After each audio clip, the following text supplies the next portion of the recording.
It's time to come clean. Politics is full of people pretending to be something they are not. Progressive, independent, honest, for the people. But eventually the truth catches up. This is the story of Julie Johnson. Every time Julie Johnson gets caught, the story changes. Different audience, different message, different explanation. Part 1. Before Congress, the disclosure laws. Before Julie Johnson came to Congress, she had already a record on ethics and financial transparency. And it wasn't the record voters were told. In Texas, Julie Johnson authored legislation that would have weakened financial disclosure requirements for elected officials. The bill would have reduced reporting requirements for stock trades, reduced transparency around gains and losses, and reduced disclosure requirements involving ownership positions and outside financial interests. In one of the weakest ethics environments in the country, Julie Johnson tried to make disclosures rules even weaker. Now ask yourself, why would someone try to weaken transparency laws, later become one of the most active congressional stock traders in Texas? Part 2, the fake progressive. Julie Johnson marketed herself as the progressive choice for District 33, but many grassroots organizers and activists questioned that claim from the beginning. Because on the most defining issues of modern progressivism, Julie Johnson repeatedly aligned with establishment politicians instead of movement politics. She refused to support abolishing ICE to this day. She avoided taking the kind of bold positions on Palestinian human rights that many progressive voters demanded.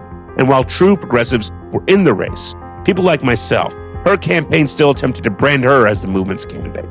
Progressivism is not a slogan. It is not a mailer. It is not political branding. It is about consistency, courage, and accountability. Part 3, Palestine and the Muslim community. Members of the Muslim community were presented with materials and messaging that appeared far more sympathetic to Palestinian human rights concerns than Julie Johnson's public posture suggested at a private meeting.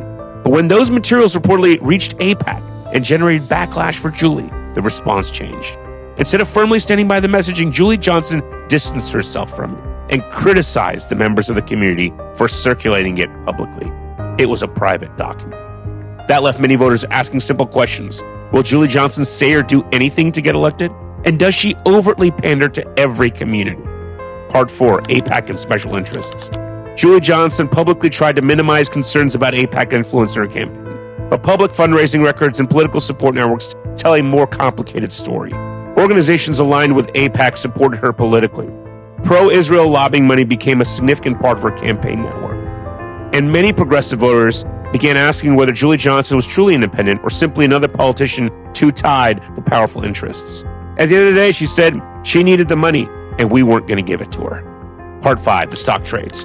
Julie Johnson claimed she stopped trading stocks, but public disclosures later showed trading activity continuing after the period many voters believed it had ended, as late as October. Johnson executed nearly 350 stock trades in 2025, placing her among the top 2% of congressional stock traders.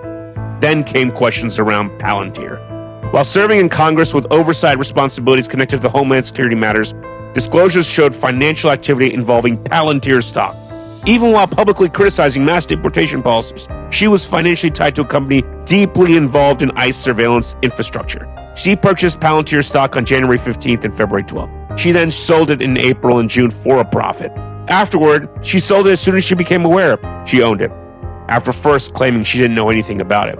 But then public records showed it took months to fully divest. Then she claimed she only made $90 and said she donated the proceeds after we created an online petition to pressure her. No detailed documentation, no clear explanation, just another changing story.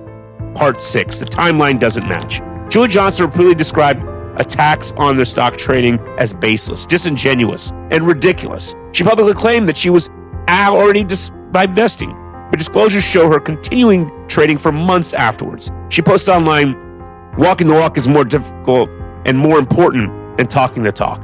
At the same time, she still held stocks connected to major corporations like Boeing, Apple, and Pfizer. The rhetoric changed, the trading continued. Part 7, the wealth and oil interests. Julie Johnson often presents her fortune as the product of her legal successes alone. But disclosures show she's a partial owner of an Oklahoma oil and gas company with more than 180 operating wells. At the same time, oil and gas became her single largest source of corporate PAC money. Exxon, Mobil, Chevron, ConocoPhillips, Cheniere Energy. And while working families struggled with rising gas prices during the growing tensions with Iran, Julie Johnson's oil interests financially benefited from those price increases. Texans paid more at the pump. Julie Johnson collected distributions. Part 8. Honeywell and defense money. Julie Johnson accepted contributions from Honeywell, a major defense contractor, just days after the United States entered the conflict with Iran. At the same time, she sat on the Homeland Security Committee with direct influence over issues tied to federal contracting and national security. Voters deserve to ask whether corporate and defense money influence political decision-making in Washington. Does it influence Julie Johnson? Part 9, the endorsements. Questions also emerged surrounding campaign endorsements. Organizations and groups, specifically a number of unions, reportedly objected after being listed in campaign materials in ways that they suggested support for her in the race when no current endorsements had been issued. It was done before the COPE convention. Some campaign advertisements also appeared to reference support from prior cycles in ways critics argued created confusion among the voters. Once again, the issue was trust. Part 10, confidential documents. At the county convention, internal campaign financial information for my campaign containing names connected to unpaid campaign obligations were circulated publicly. People who worked hard during the campaign suddenly saw sensitive information exposed during a political dispute. Leadership requires judgment, discretion, responsibility. Many people feel that Julie Johnson has shown none of these things. Part 11, the conversation. Then Julie Johnson publicly accused me of trying to sell my endorsement to her for $90,000. So let's talk about the truth. Julie Johnson described our interaction as a short conversation focused only on money. But the reality is very different. Conversation lasted nearly 80 minutes, and you can go and listen to that entire conversation at the Dallas Morning News website. Most of it focused on policy, Palestine, abolishing ICE, the future of the district, the direction of the Democratic Party. Fundraising was discussed openly. And in the recordings, you can hear me explicitly state any endorsement would depend on movement on the issues, not on financial support. You can also hear Julie Johnson, who said she declined to support me financially, explicitly saying yes and agreeing to help with fundraising. This was not about buying an endorsement. It was about helping retire campaign debt, helping to pay off the workers. There was a difference, and voters deserve the full context. Part 12, the debt. Our campaign had debt. I told people that openly. Campaign debt is not unusual in politics. Candidates across the country, including major national campaigns, often work with allies and supporters after elections to retire obligations. It's not easy. What matters is integrity. What matters is accountability. What matters is taking responsibility, and I have. Since the campaign ended, we have already cut that debt roughly in half and paid off 26 workers. Every week, we continue to fulfill our obligations and make things right. The work is not done, yes, but neither am I.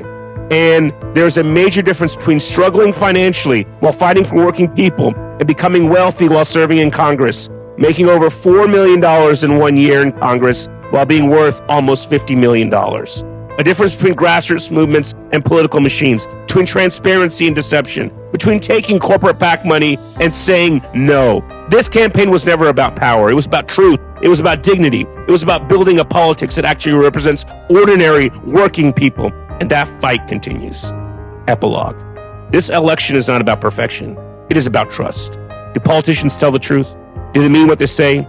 Do they serve the people or themselves? Because every time Julie Johnson gets caught, the explanation changes.